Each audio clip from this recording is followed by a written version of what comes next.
It is in a table. It says a dietitian wishes to plan a meal around 3 foods. The meal is include 8,800 units of vitamin A, 3,380 units of vitamin C, 1,020 units of calcium. The number of units of the vitamins and calcium in each ounce of the foods is summarized in the accompanying table. Food 1 is X, food 2 is Y, food 3 is Z. So this is my X, this is my Y, this is my Z. It says that there is 8,800 units of vitamin A, 3,380 in vitamin C, and 1,020 in calcium. From this table, we are going to write the 3 equations, 3 unknowns. I'm going to scoot this up and then write it on the bottom. Okay? All right. First one is my vitamin A. I'm going to put 400X plus 1,200Y plus 800Z is equal to 8,800. I ran out of room. All right, X plus Y plus Z equals this. So this is vitamin A, this is vitamin C, 110X plus 570Y plus 340Z is equal to 3,380. Calcium, 90X plus 30Y plus 60Z is equal to 1,020. Okay?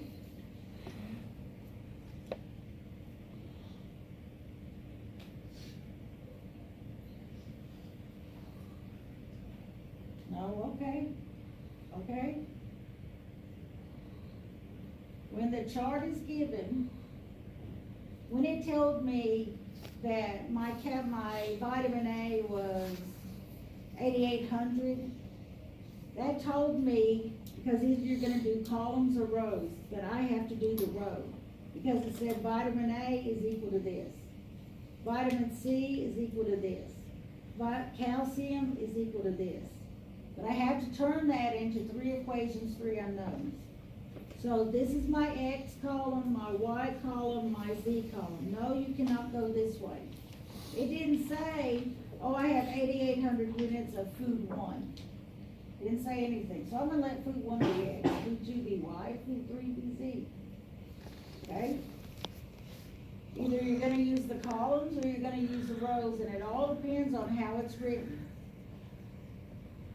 When you start taking more tests, you will find, not in this one, but in maybe the next test, you will have it written like this, and you will want the chart. You will want a blank chart just so you can put everything in. So, this is 3 equations, 3 unknowns, and that's why they say don't solve it. We are gonna solve the first one. Because, yeah, that's all we gave. Now, you have a choice. To solve this, yes, you could graph it, but we're not gonna graph it. We are either going to use the elimination method or the substitution method. I don't care which one. You just pick one and you tell me which variable you want me to get rid of. We're not doing 3 by 3s. The only way we're gonna work 3 by 3s is by using the Gauss-Jordan method.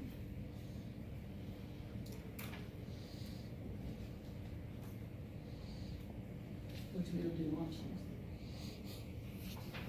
So, I'm gonna take problem 1, which is X plus Y is equal to 2,000, .06x plus .08y is equal to 144. Last page, problem 1. Now, question? Oh. I wanna know how much money you put in the 8% and how much money you put in the 6%. He used all of it, used all $2,000.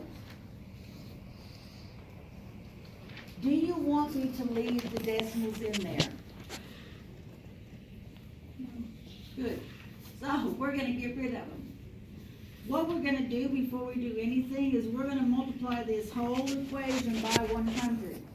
.06 times 100 is 6. Just move the decimal 2 places to the right for everything. That means the last one has to add 2 zeros. So I'm gonna keep x plus y is equal to 2,000. 6x plus 8y is equal to 14400. Now remember, we're talking money. Don't forget, you have to do both sides of the equation. All that does is get rid of the decimals. Still the same value, because I multiplied both sides by 100. Okay, you want to get rid of the x or the y? X. Okay. Would it matter? No.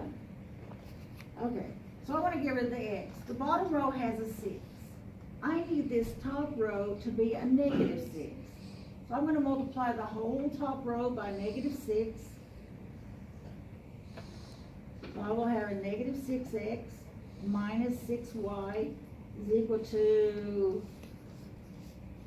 negative 12,000, and 6x plus 8y is equal to 14400. Believe it or not, that's bigger. My x's are gone. Negative 6 plus 8 is 2y.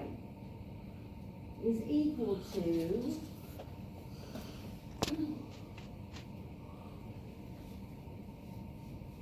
2,400.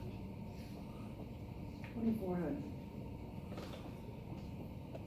Divide by 2. Y is equal to 1,200. Okay? I'll get it up there yet. Not done. We're not done. Because see, I'm solving for a point. I only have the y value. When you get rid of the x's, you're solving for y. When you get rid of the y's, you solve for x. But I need an x and a y. I have 2 original equations. I have x plus y is equal to 2,000, or I have 0.06x plus 0.08y is equal to 144. One of those equations, we are going to let y be 1,200. And I would assume I would pick this one because it's easier. So, I'm going to have x plus 1,200 is equal to 2,000. So, x is going to equal 800.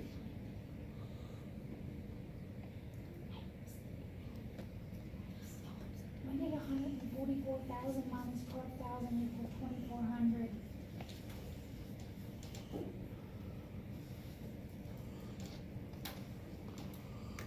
On my calculator. 144,000 minus 12,000? Where did you get 144? 14,400. It's not 144,000. It's Okay. 14,400. Okay. Okay, sorry. I was It's looking okay. at the zero. There we go. All right, so that means this has to satisfy both equations because we're going to check it. If it satisfies both equations and makes both equations true, that is the correct answer. So it says that at 6%, he invested $800, and at 8%, he invested $1,200. Well, first, 800 plus 1,200 is 2,000, so it satisfies that. I'm going to come over here, and I'm gonna say 0.06 times 800 plus 0.08 times 1200, does that equal 144? If it does, it's right. If it doesn't, it doesn't.